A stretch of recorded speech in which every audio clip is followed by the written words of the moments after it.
Si BBM nakatikim ng malupit na mura sa harap mismo niya. Sa sobrang galit ng taong to, nung nakita niya si BBM na nasa sasakyan, nako, mga malulutong na mura. Yung murang talagang sagad sa buto pag narinig mo.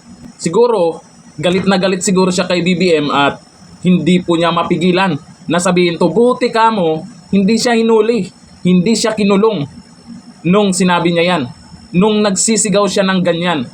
Nako, ito panoorin po natin ang viral video na kung saan may isang matapang pero wag natin gayahin dahil kahit papano, kahit galit tayo, pangulo pa rin yan, at kung makita man natin ang harapan, wag natin talagang gawin yan kasi bandang huli, pag batas ang pinairal, baka makulong ka dyan at lugi ka.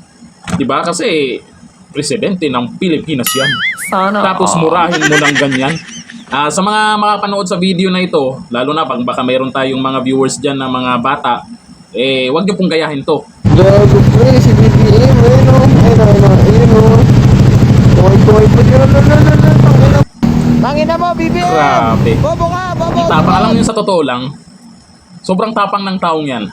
Naintindihan ko naman to, baka siguro galit na hindi na napigilan yung sarili, pero sana wag po natin gayahin. Wag po tayong gumawa ng ng gulo kasi siyempre alam niyo naman sa politics, hindi lahat gusto natin. May iba diyan mukhang silalay na. Kaya lay, paakalay. Mga ganun. Idaan natin sa tama. Okay. Ito yung komento ng mga nakapanood po sa video na yan. Nako, ito ang sabi ni John Chris, pinakamatapang na tao sa buong Pilipinas. Oo nga, yun nga sinabi ko, ang tapang niya, lakas ng loob. Buti ka mo hindi pinadampot ha. Ang masama dito, baka sa video na to ay inaalam na kung sino. Nako, sabi ni James Pagon, okay lang magalit sa Pangulo, lahat tayo galit pero respeto pa din sa ang pairalin. Yan yung sinabi ko sa inyo. Kasi binidyohan nyo po, pag may makapanood, wag naman sanang gayahin. Sabi ni Nude Pampilon, nasa harap talaga kayo nagmura. Tama yan. Grabe, tama ba yun? May tama ba dyan?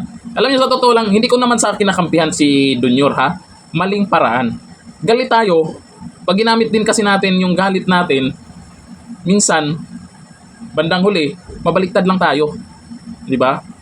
Ewan ko lang kung ano yung paningin nyo dito ha. Naintindihan ko naman po itong kumuha din ng video na to na nagmura siya. Siguro galit talaga siya. Pero pigil-pigil din sa nararamdaman. Ganun talaga.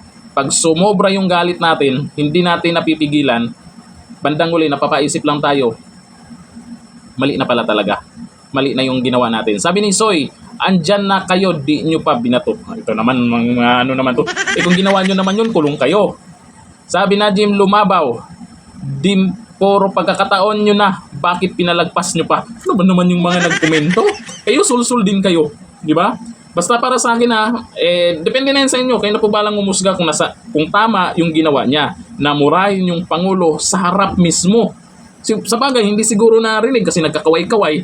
Hindi siguro narinig ng Pangulo na sa loob ng sasakyan Pero para sa akin, mali po yan. Pag galit tayo sa isang politiko, idaan natin sa tamang paraan.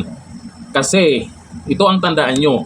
Pag yung galit kasi natin na hindi natin mapigilan, minsan nakakagawa na tayo ng hindi maganda. Bandang huli, ang pagsisisi. Baka bandang huli, ay pag pinadampo tayo dyan, wala po tayong kalaban-laban kasi meron po tayong ginawang mali. Ulitin ko, pag galit tayo sa kanya, idaan natin ngayon sa halalan. Idaan natin sa tamang paraan. Maghanap tayo ng paraan na hindi naman mali. Kasi ano kasi yan imbis na mali na yung ginawa nila, dadagdagan mo ng mali, pareho na kayong mali. Diba?